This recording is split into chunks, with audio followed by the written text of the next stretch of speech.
For this problem, we've been tasked with finding the longest common substring. The longest common substring is going to be the longest substring found in two or more given strings. Let's go through an example and it'll be pretty clear. So here I've written two words that I'm not going to pronounce, and if we look closely, the longest sequence of characters that they have in common can be found right here, APACH.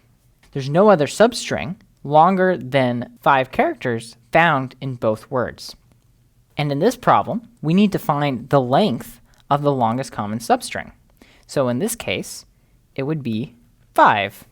So a naive solution to this problem, which would be really slow, is to calculate every single possible substring in one word and check if it's contained in the other word. So I would start with T, then I might do TA, and then I might do AP, PA, AC, etc., and then I'd go to 3 letters and 4 letters and 5 letters and so on.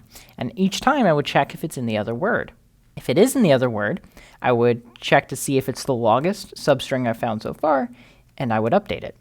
So this is pretty slow. We're going to do something a little different. We're going to write 3 functions. The first function, C suffix, finds the longest common suffix.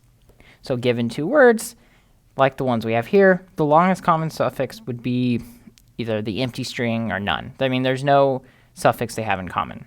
But if we ignored the last few characters, let's say we had this, the longest common suffix is going to be APACH.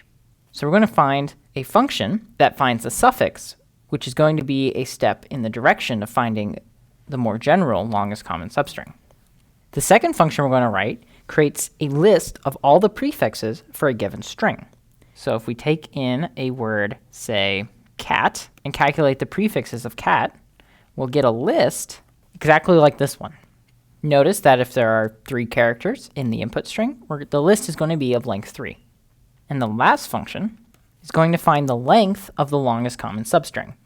The way we're going to do that is by finding the largest common suffix of all the prefixes. So we're going to go through each prefix, calculate the largest common suffix, and then keep track of the largest one we found. And the length of the largest common suffix of all the prefixes, quite a mouthful, is going to be the longest common substring. So let's get coding this. So I've written my function declaration for the common suffix. And one thing that was noted in a hint is that we're probably going to want to cache the results of this function in a chart to save time and be more efficient. So let's create that chart. And then we're going to check in the first line of our function whether or not we can reuse a value that we've already calculated. This is called memoization. So here, I make sure that x and y aren't in the empty string. And if they aren't, I'm going to check to see if the last value in each string is matching. If they do match, my total length of the common suffix is going to increase by 1 because the last characters match. And then I'm going to recursively call C suffix on everything but the last character in the string. So if I have cat and hat, the first recursive call is going to check the T in cat and the T in hat. We're going to see that they match, add 1, and then recurse on ka and ha.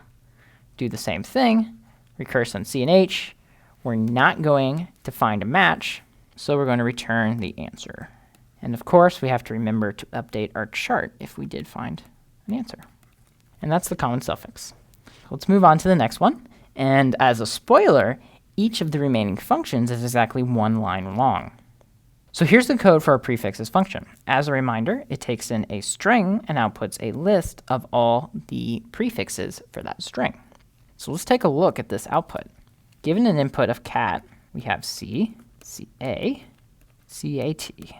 If we were going to relate this to our code, cat is x, and we want to see what substring operations we can do on x to get these strings. So here, we're going to return everything from index 0, remember it's 0, 1, 2, to 1, not including the 1. So it's just going to be the 0 character. If we increment that by 1, we're going to get the A.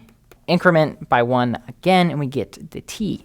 And so what this list comprehension does is it goes from 0 to the length of x. So it's going to go from 0 to 2. And we're going to take the substring from the beginning all the way to I plus 1. So it's going to go to 1, 2, 3, just like we had here. Pretty simple.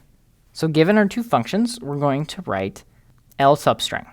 And as I said before, this is going to be the maximum length of the common suffixes for all the prefixes, both x and y.